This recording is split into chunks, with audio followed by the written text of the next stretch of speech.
Hello বন্ধুরা, কেমন আছো তোমরা সবাই? আশা করি খুব ভালো। তো তোমাদের কাছে অনেক দিন বাদে একটা ভিডিও নিয়ে চলে আসলাম। সেটা কি বলো তো, আমাদের পাড়ায় মা জগদ্ধাত্রী পুজো।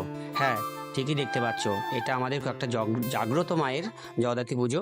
খুব আমাদের পুজোটা দীর্ঘ 14 বছর হলো, কিন্তু নাম কামিয়ে নিয়েছি পুজোটা মায়ের মহিমার জন্য। দেখতে পাচ্ছ, আমরা সকাল সকাল এখানটা আমরা ছোট্ট করে একটা অঙ্কন প্রতিযোগিতা শুরু করে দিয়েছি। ছোটো ছোটো বাচ্চারা বিভিন্ন রকম যেমন কচি সাজো আঁকছে। প্রত্যেক বছর আমাদের এই অনুষ্ঠানটা আমরা করে থাকি, আর অনুষ্ঠানটার অর্গানাইজার আমি নিজেই করি। পুরো রাতের বেলায় ফাংশন থাকে, সকালবেলায় আঁকা প্রতিযোগিতা, রাতেরবেলা কবিতা আবৃত্তি সবাই থাকে। তো যাই হোক, আমাদের কমিটিতে খুব সুশৃঙ্খলভাবে আমরা অনুষ্ঠানটা এইভাবে করে থাকি। তো এটা আমাদের রবীন্দ্রনগরের মধ্যে পড়ে।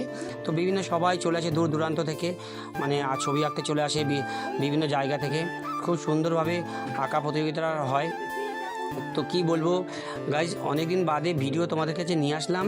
জানি একটু দেরি হয়ে গেছে ভিডিও করতে, কারণ আমি আগেই বলেছিলাম সামনে আমার পরীক্ষাগুলো আছে, তাই আমি বেশি কিছুতে ইনভলভ থাকবো না।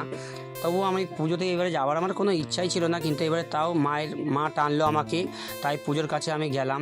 দেখো এদিকে ছোটো ছোটো বাচ্চারা কত দারুণ এঁকে ফেলছে, তাই না? এই ছবিটা দেখো কত সুন্দর সেট করেছে। তো সব বাচ্চারাই মোটামুটি খুব সুন্দর এঁকেছে। অনেকক্ষণ ধরে আঁকা প্রতিযোগিতা চলছে। কী বলতো, এগুলো একটা কালচারাল অনুষ্ঠান, এই জিনিসগুলো করতে হয়। রাত্রিবেলায় ফাংশান, কবিতা, এই জিনিসগুলো দরকার, নাহলে আমাদের সমাজ থেকে জিনিসগুলো উঠে যাবে। এগুলো বাচ্চাদের মধ্যে থেকে ট্যালেন্টগুলোকে আমরা খুঁজে বার করি, এইভাবে আস্তে আস্তে আমরা খুঁজে বার করি। ইনি হচ্ছে আমাদের ক্লাবের লিডার, আমাদের হেড, আমাদের মাথা, আমাদের গৌতম দা। এই পুরো একদম কমিটির যে হেড হয় একজন, সে হচ্ছে হেড হয়। তো কথা হচ্ছে গিয়ে বন্ধুরা, তোমাদের কার কার এরকম আঁকা প্রতিযোগিতাগুলো ভালো লাগে একটু বলো তো।